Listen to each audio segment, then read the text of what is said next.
All right, so for prep work, I told you all that you need to type 2 paragraphs regarding the flaws within the school system. So the first paragraph, you are referencing what those flaws are. And then your second paragraph, basically how we can make that better. So to put that into perspective, I am now going to record this video to help guide you as you are working. So obviously you're going to open up a blank Google Doc. You're going to then include your heading.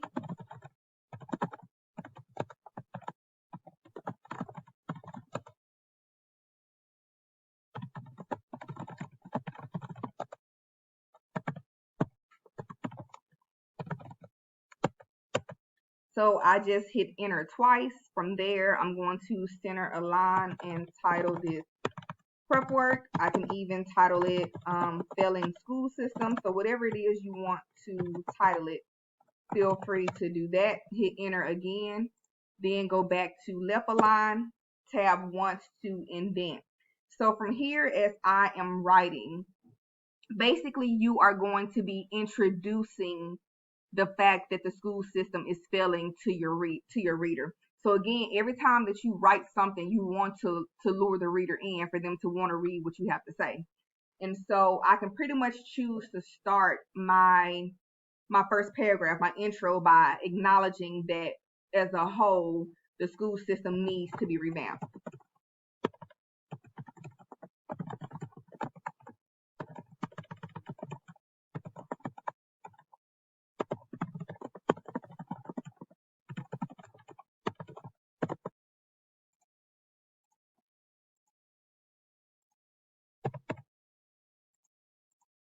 So the entire United States school system must be revamped. Students are spending countless hours within the classroom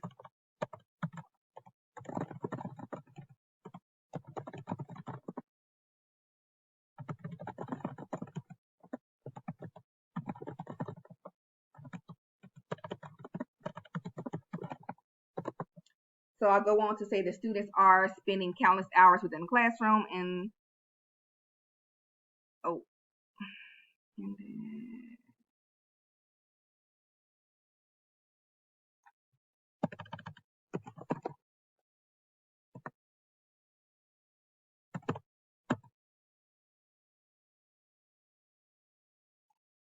all right, so students are spending countless hours within the classroom and they aren't learning tools that are valuable to their lives.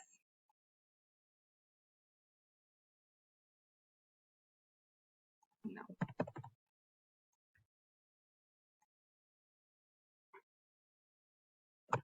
I can go on to explain that English reading classes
All right, so my first paragraph, I'm basically just acknowledging the fact that the school system is failing.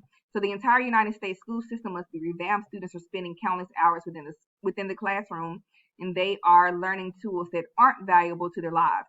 English reading classes are sometimes filled with tedious writing assignments. Math classes filled with lessons that require calculations that won't be essential unless one chooses to pursue a field of study in engineering or math. And history is outdated. And history has outdated lessons that are no longer of value and relevant to today. So now we're going to dive into how to cite that article.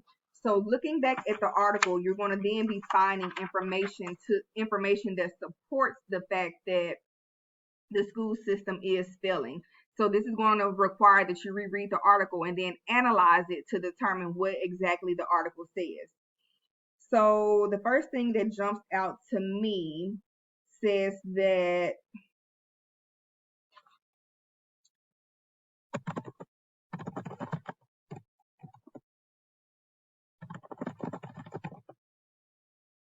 so it is mentioned in the article. I'm going to title it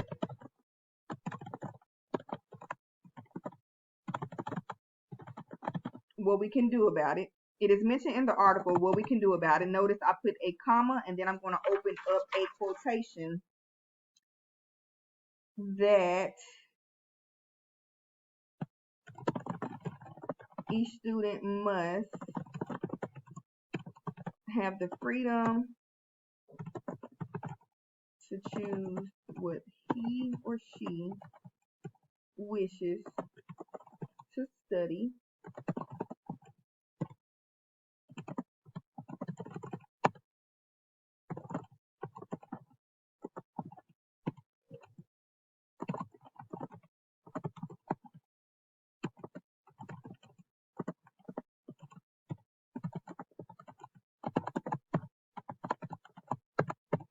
All right, so what I want you to notice here is I started by introducing my quote by including a comma. So I address the fact that I'm pulling an article.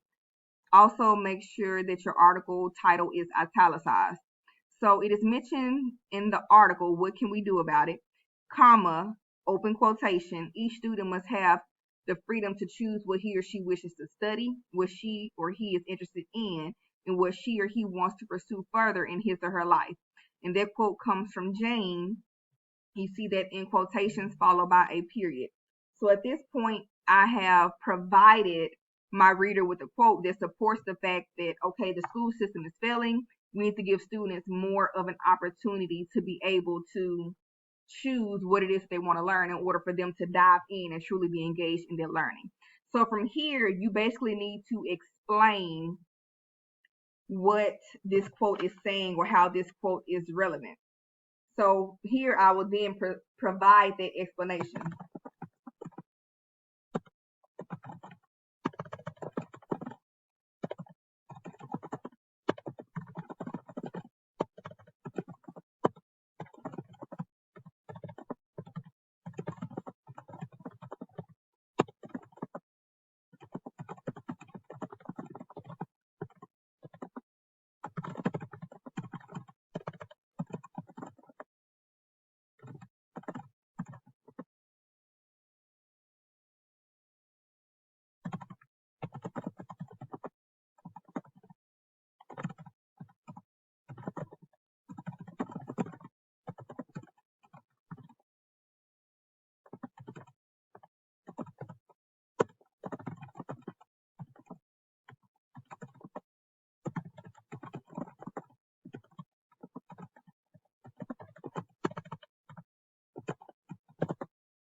All right, so basically, so Jane is basically saying that when students choose what they want to study, they will likely take it more seriously and be devoted to the lesson.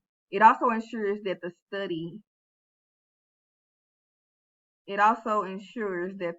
student